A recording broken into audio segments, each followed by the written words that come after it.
The strange man's arrival. The stranger came early in February, one wintry day, through a biting wind and a driving snow, the last snowfall of the year, over the down, walking as it seemed from Bramblehurst railway station, and carrying a little black portmanteau in his thickly gloved hand.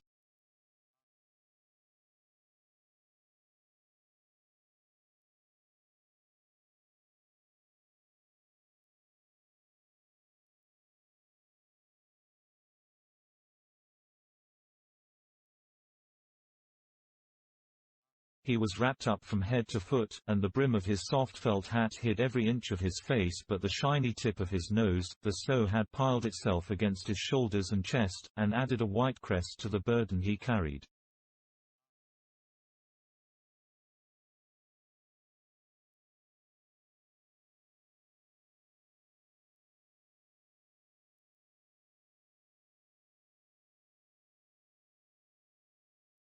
He staggered into the coach and horses, more dead than alive as it seemed, and flung his portmanteau down.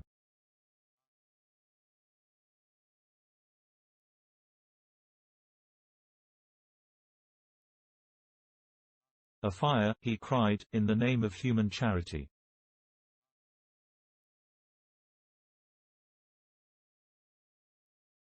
A room and a fire. He stamped and shook the snow from off himself in the bar, and followed Mrs. Hall into her guest parlour to strike his bargain.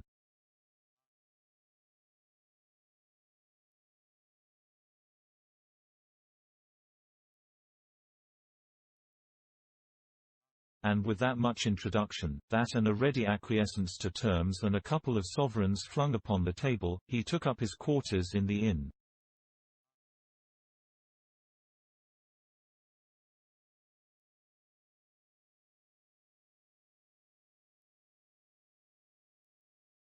Mrs. Hall lit the fire and left him there while she went to prepare him a meal with her own hands.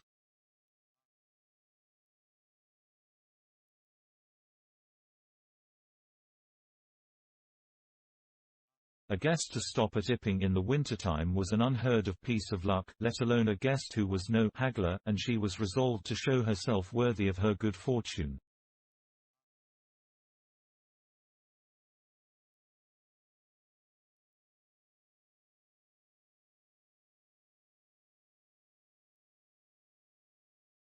As soon as the bacon was well under way, and Milly, her lymphatic aid, had been brisked up a bit by a few deftly chosen expressions of contempt, she carried the cloth, plates, and glasses into the parlour and began to lay them with the utmost éclat.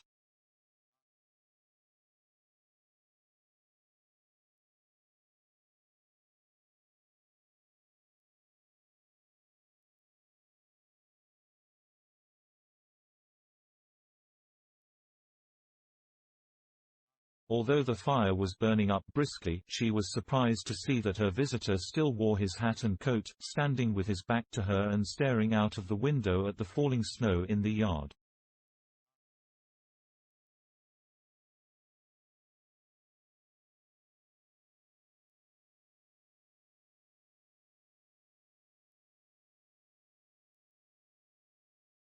His gloved hands were clasped behind him, and he seemed to be lost in thought.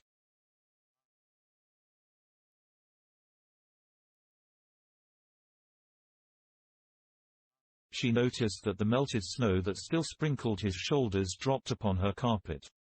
"Can I take your hat and coat, sir?" she said, "and give them a good dry in the kitchen?"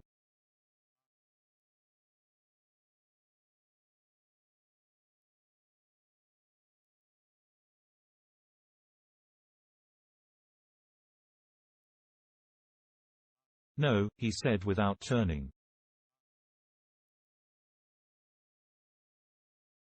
She was not sure she had heard him, and was about to repeat her question.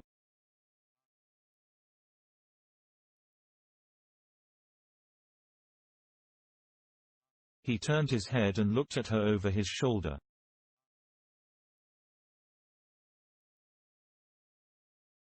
"I prefer to keep 'em on," he said with emphasis, and she noticed that he wore big blue spectacles with sidelights, and had a bushy side whisker over his coat collar that completely hid his cheeks and face.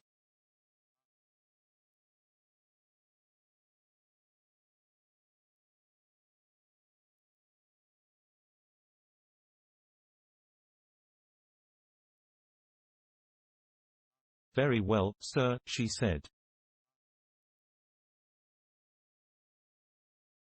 "As you like. In a bit the room will be warmer." He made no answer, and had turned his face away from her again, and Mrs. Hall, feeling that her conversational advances were ill-timed, laid the rest of the table things in a quick staccato and whisked out of the room.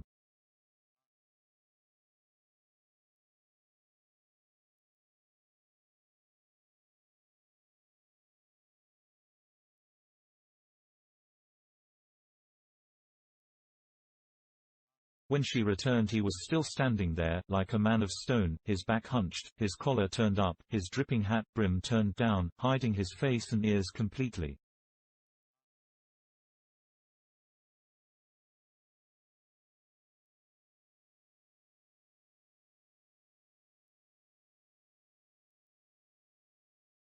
She put down the eggs and bacon with considerable emphasis, and called rather than said to him, "Your lunch is served, sir."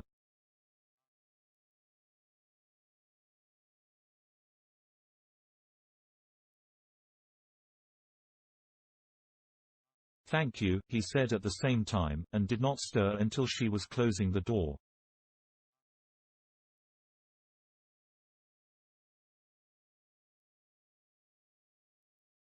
Then he swung round and approached the table with a certain eager quickness.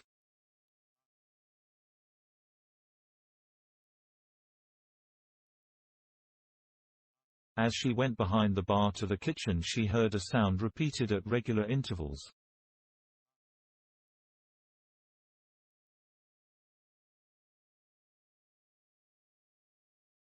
Chirk, chirk, chirk, it went, the sound of a spoon being rapidly whisked round a basin.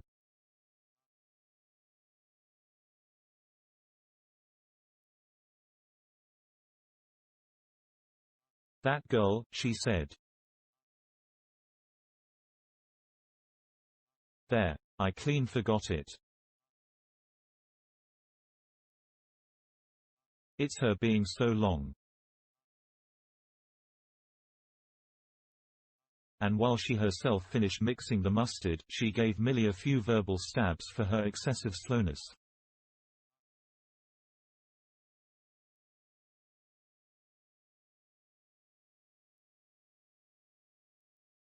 She had cooked the ham and eggs, laid the table, and done everything, while Millie, help indeed, had only succeeded in delaying the mustard.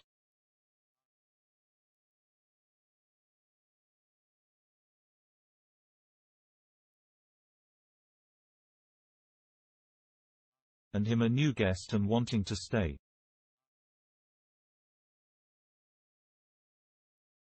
Then she filled the mustard pot, and, putting it with a certain stateliness upon a gold and black tea tray, carried it into the parlor.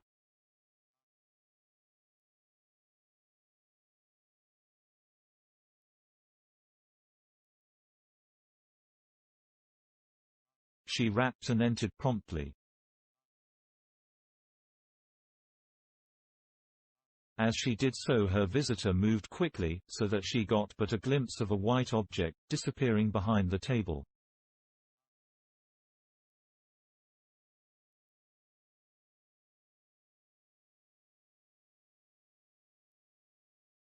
It would seem he was picking something from the floor.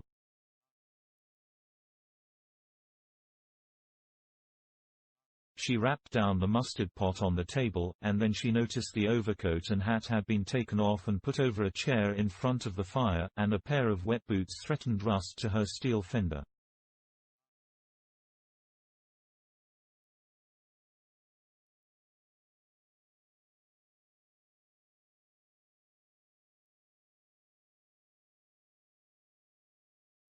She went to these things resolutely.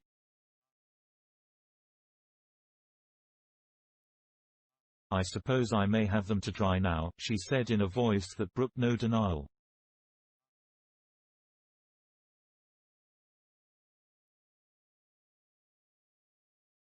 "Leave the hat," said her visitor, in a muffled voice, and turning she saw he had raised his head and was sitting and looking at her.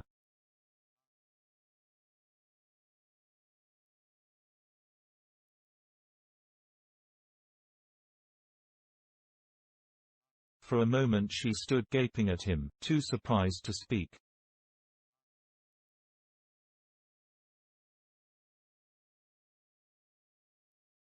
He held a white cloth, it was a serviette he had brought with him, over the lower part of his face, so that his mouth and jaws were completely hidden, and that was the reason of his muffled voice.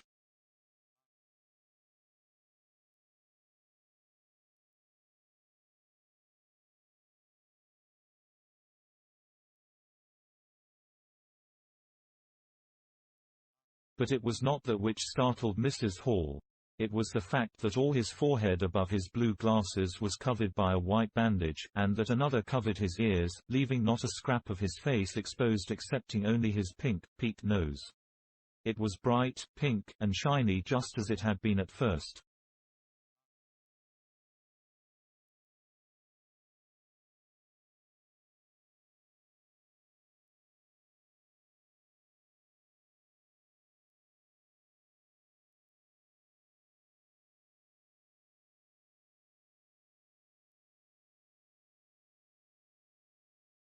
He wore a dark brown velvet jacket with a high, black, linen-lined collar turned up about his neck.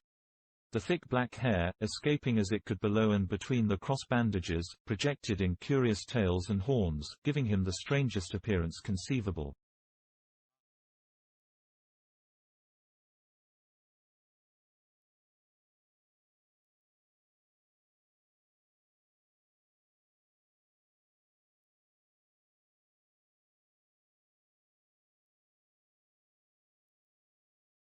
This muffled and bandaged head was so unlike what she had anticipated, that for a moment she was rigid.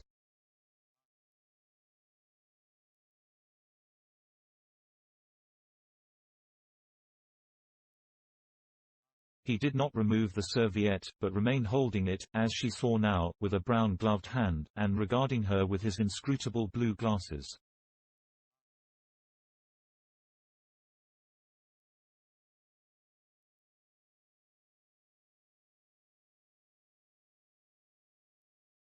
"Leave the hat," he said, speaking very distinctly through the white cloth.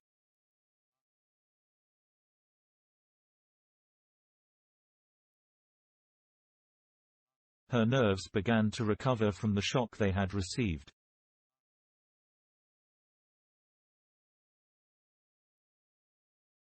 She placed the hat on the chair again by the fire.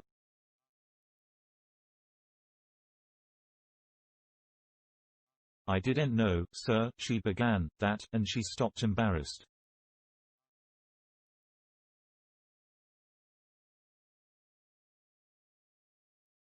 "Thank you," he said dryly, glancing from her to the door and then at her again.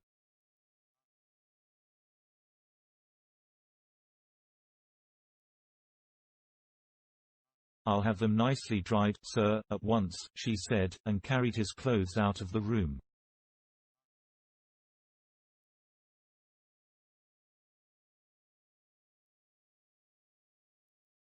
She glanced at his white swathed head and blue goggles again as she was going out of the door, but his napkin was still in front of his face.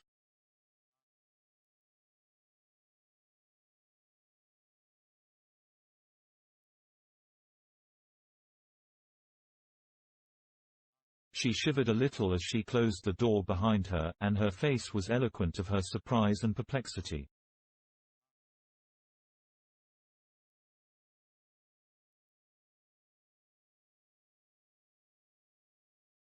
"I never," she whispered. "There." She went quite softly to the kitchen, and was too preoccupied to ask Millie what she was messing about with now, when she got there.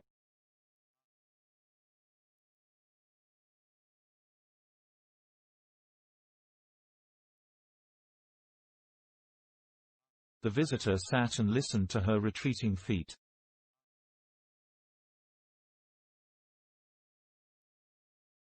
He glanced inquiringly at the window before he removed his serviette, and resumed his meal.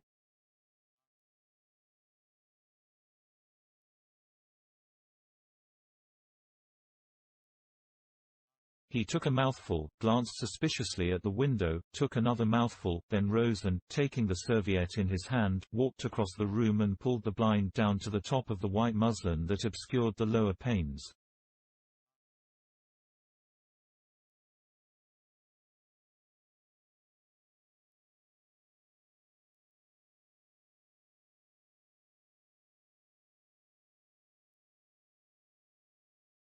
This left the room in a twilight. This done, he returned with an easier air to the table and his meal.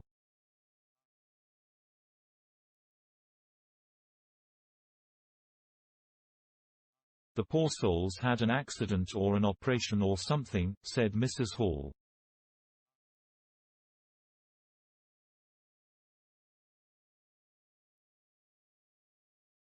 "What a turn bandages did give me, to be sure."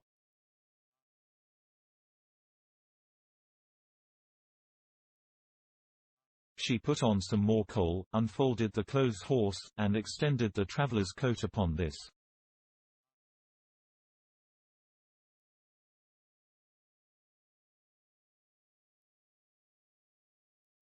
"And they goggles. Why, he looked more like a divin helmet than a human man."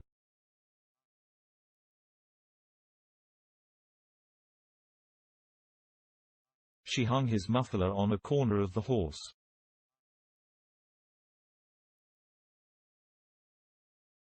"And holding that handkerchief over his mouth all the time. Talkin' through it."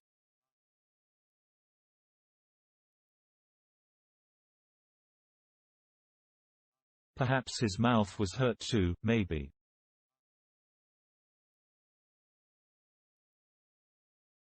She turned round, as one who suddenly remembers.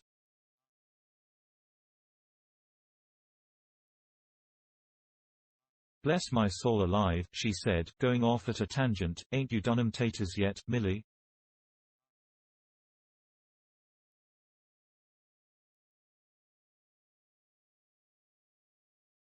When Mrs. Hall went to clear away the stranger's lunch, her idea that his mouth must also have been cut or disfigured in the accident she supposed him to have suffered, was confirmed, for he was smoking a pipe, and all the time that she was in the room he never loosened the silk muffler he had wrapped round the lower part of his face to put the mouthpiece to his lips.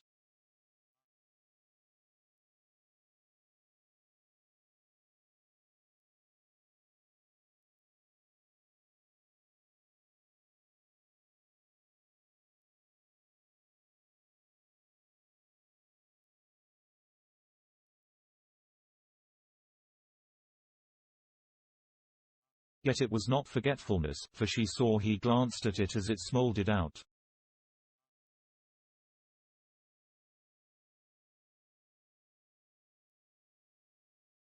He sat in the corner with his back to the window blind and spoke now, having eaten and drunk and being comfortably warmed through, with less aggressive brevity than before.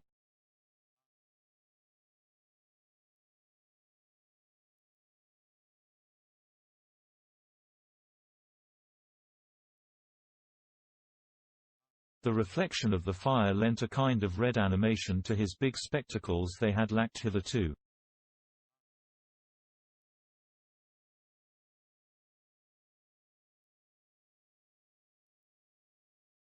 "I have some luggage," he said, "at Bramblehurst Station," and he asked her how he could have it sent.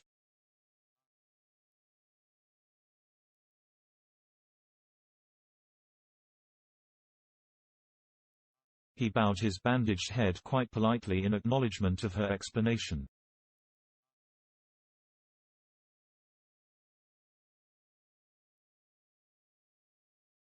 "Tomorrow," he said. "There is no speedier delivery," and seemed quite disappointed when she answered, "No."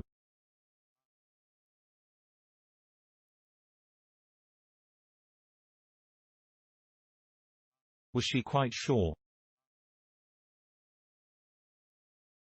No man with a trap who would go over?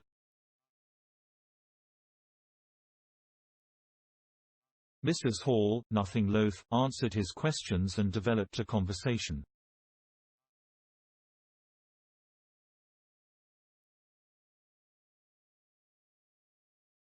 "It's a steep road by the down, sir," she said in answer to the question about a trap, and then, snatching at an opening, said, "It was there a carriage was upsettled, a year ago and more."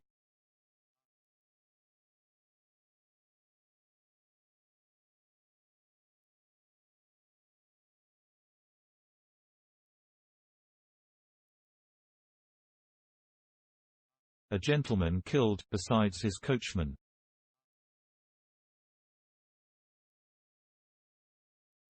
Accidents, sir, happen in a moment, don't they?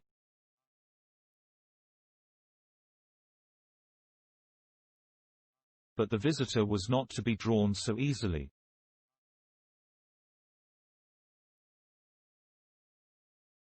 "They do," he said through his muffler, eyeing her quietly through his impenetrable glasses.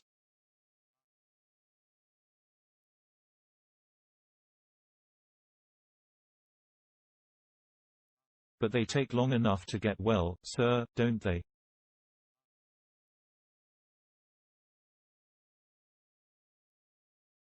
"There was my sister's son, Tom, just cut his arm with a scythe, tumbled on it in the hayfield, and, bless me, he was 3 months tied up, sir."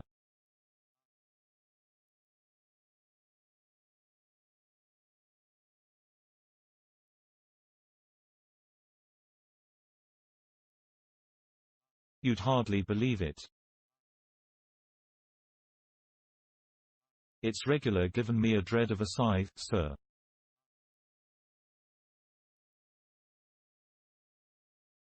"I can quite understand that," said the visitor.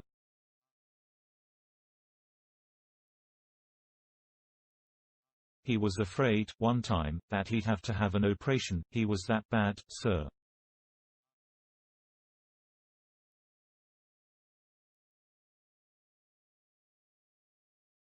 The visitor laughed abruptly, a bark of a laugh that he seemed to bite and kill in his mouth.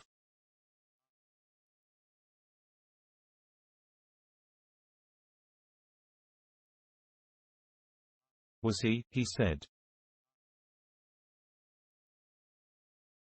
"He was, sir." "And no laughing matter to them as had the doing for him, as I had, my sister being took up with her little ones so much."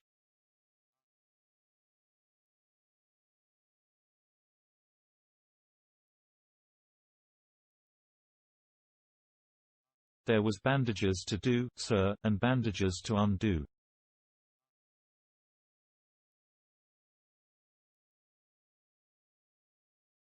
"So that if I may make so bold as to say it, sir."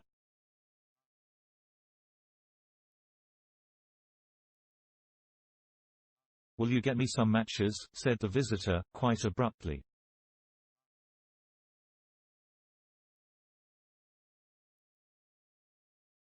"My pipe is out." Mrs. Hall was pulled up suddenly.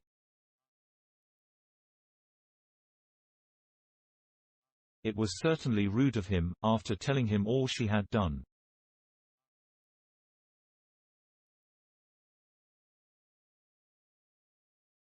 She gasped at him for a moment, and remembered the 2 sovereigns.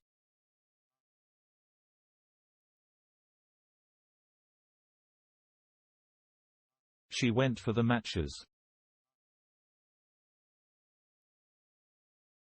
"Thanks," he said concisely, as she put them down, and turned his shoulder upon her and stared out of the window again. It was altogether too discouraging.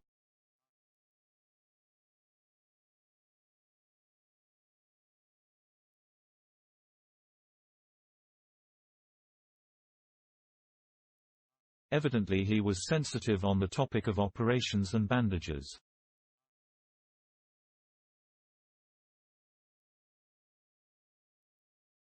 She did not make so bold as to say, however, after all.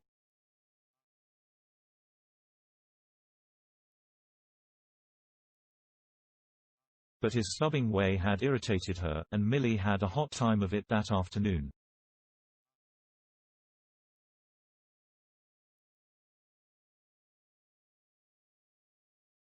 The visitor remained in the parlor until 4 o'clock, without giving the ghost of an excuse for an intrusion.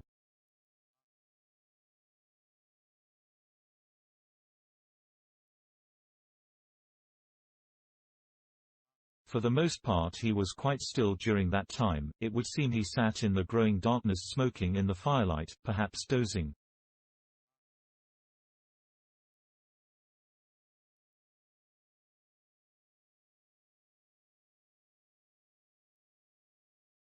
Once or twice a curious listener might have heard him at the coals, and for the space of 5 minutes he was audible pacing the room.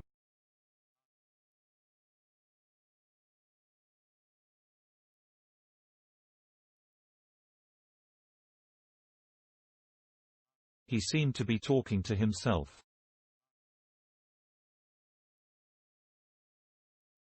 Then the armchair creaked as he sat down again.